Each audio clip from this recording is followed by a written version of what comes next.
বেগম জিয়ার দুটি কথা উদ্ধৃত করতে চাই। যখন 5ই আগস্ট ছাত্র গণ অভ্যুত্থানের মধ্য দিয়ে বাংলাদেশের মানুষের বুকের উপর থেকে জগদ্দল পাথর, ইতিহাসের বর্বরতম নৃশংসতম শাসক লেডি ফেরাউন খ্যাত শেখ হাসিনা উৎখাত হল এবং বাংলাদেশ তার ফ্যাসিবাদ থেকে মুক্ত হল, ঠিক 5ই আগস্টের একদিন পরে বেগম জিয়াকে হাসপাতালে দেখতে যাওয়ার সুযোগ আমার হলো এবং সেখানে ডক্টর জাহিদ সাহেবের বদান্যতায় দীর্ঘ সময় একান্ত সাক্ষাতে আমার সঙ্গে কথা বলার সুযোগ হলো।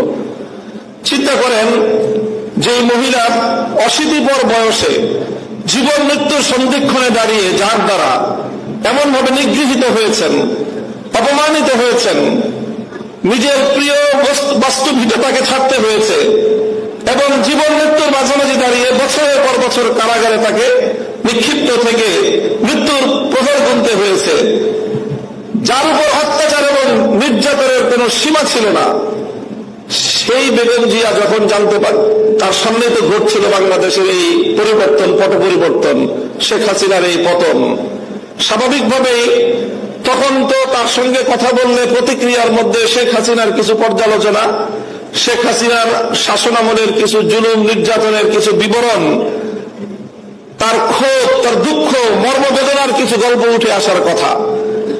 আমি বিস্ময়ান্বিত হলাম। তার সঙ্গে প্রায় আধা ঘন্টার মতো আমার কথা হলো। তিনি আধা ঘন্টার মধ্যে একবারও শেখ হাসিনার নাম উচ্চারণ করেননি। তিনি পূর্ণ সময়টা দুটি কথা বলেছেন। একটা হলো আমার মরহুম বাবা সাইফুল হাদিস সাহেবের সঙ্গে তার রাজনীতির কিছু স্মৃতিচারণ তিনি করলেন এবং আমাকে সেজন্য অভিনন্দন জানালেন। আর দ্বিতীয় আরেকটি কথাই তিনি বারবার বললেন। তিনি বললেন যে আপনাদের কথা মানুষ শুনে, আপনারা মানুষকে গিয়ে বলেন, দেশের জনগণকে গিয়ে বলেন, কেউ যেন দেশের সম্পদ নষ্ট না করে।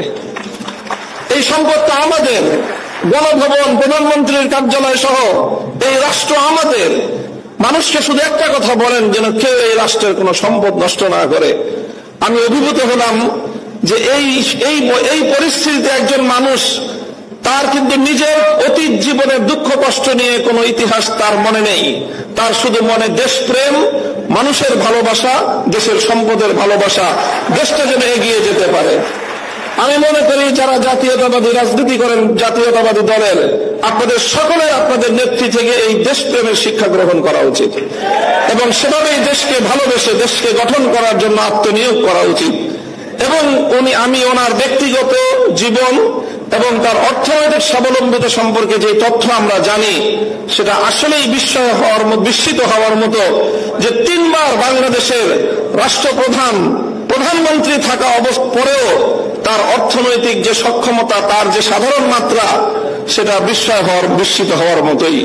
কাজে সেই চেতনা থেকে, সেই প্রেরণার দ্বারা আপনারা রাজনীতি করবেন, এটা জাতীয়তাবাদী ছাত্র দলের সকল নেতাকর্মীর প্রতি আমার উদাত্ত আহ্বান থাকবে। দ্বিতীয় আরেকটি কথা আমি বেগম জিয়ার উদ্ধৃতিতে আজকের এই মঞ্চে আমি উচ্চারণ করতে চাই। দেখেন, দীর্ঘ একটা সময় একসঙ্গে আমরা যুগপৎ রাজনীতি করেছি, জোটবদ্ধ রাজনীতি করেছি, আন্দোলন করেছি, সরকার গঠন করেছি।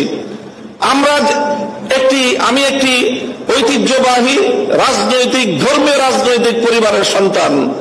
আমাদের রাজনীতির মুখ্য উদ্দেশ্য হল আল্লাহর জমিনে আল্লাহর দ্বীন প্রতিষ্ঠিত করা, আল্লাহর জমিনে খেলাফত ব্যবস্থা কায়েম করা। এটাই হলো আমার রাজনীতির মূল দর্শন।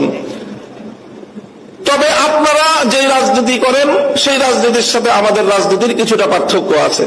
সেই পার্থক্যের জায়গাটুকুও বুঝতে হবে এবং সেখান থেকে আপনাদের দায়িত্ব এবং ভূমিকার কথাও আমি বলছি, আমার বক্তব্য দিয়ে নয়, বরং আপনার নেত্রীর উদ্ধৃতি দিয়ে।